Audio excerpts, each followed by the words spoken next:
எதுவும் செய்யல. போய் சொல்லாத. அவங்கிட்ட உனக்கு என்ன உறவு? இது தப்பா நினைக்கிறேன், நாங்க நண்பர்கள் மட்டும்தான். வெளியே போ. மேடையில நடிகை திட்டுறது, நடிகரை திட்டுறது, ஒருத்தருடைய தந்தை தாயை பத்தி பேசுறது, குடும்பத்தை பத்தி பேசுறது, அப்பாவை பத்தி பேசுறது, அதெல்லாம் போச்சுங்க ஐயா, அதெல்லாம் போச்சு.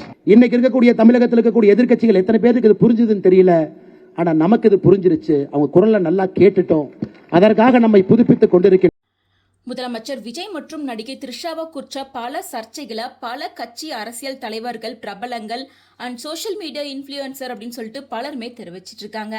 ஸோ அந்த வகையில் அந்த விஷயத்தை பற்றி முதல் முறையாக அண்ணாமலை அவர்கள் சில விஷயத்த முதலமைச்சர் விஜய் அவர்களுக்கு டேக் பண்ணி பேசியிருக்காரு. அதாவது திமுகவோட ஆட்சி வீழ்ந்ததுக்கு காரணம் மக்களை விமர்சிச்சு பேசுறதும் எதிர்கருத்துக்களை அலட்சியப்படுத்துறதும் தான் முக்கிய காரணமா இருந்துச்சு. இப்போ அதே நிலையை தாவைக்கா கட்சிக்கு வருதோ அப்படின்ற அச்சம் எனக்கு வந்திருக்கு. கடந்த ஒரு மாசத்துல சோசியல் மீடியால மாற்று கருத்தை தெரிவிச்ச 25 பேத்துக்கும் மேல வழக்கு பதிவு செய்யப்பட்டதா தகவல்கள்லாம் வந்திருக்கு. தனிநபர் அவதூறுகளை கட்டுப்படுத்துறதுன்றது அவசியம்தான். ஆனா ஆட்சியை விமர்சிப்பவர்களை வழக்கு பதிவு பண்றது, கைது பண்றதன் மூலமா அடக்கிறது ஜனநாயகத்துக்கு நல்லதில்ல. நீங்க ஒரு கட்சியோட தலைவர் மட்டும் இல்லாம தமிழகத்தோட முதலமைச்சரா இருக்கீங்க.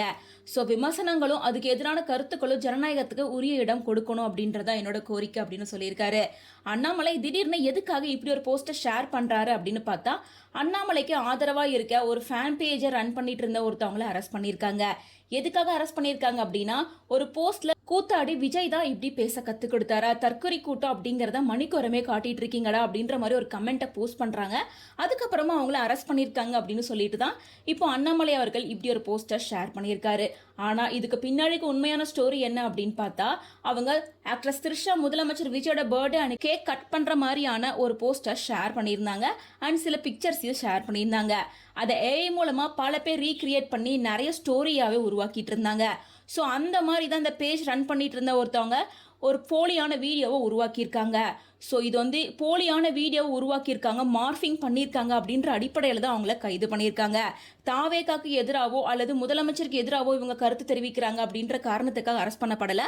முதல்ல அதெல்லாம் தெரிஞ்சுக்கிட்டு பேசுங்க அப்படின்ற மாதிரி பலருமே இந்த விஷயத்த அண்ணாமலைக்கு ஆப்போசிஷனாக திருப்பிட்டுருக்காங்க.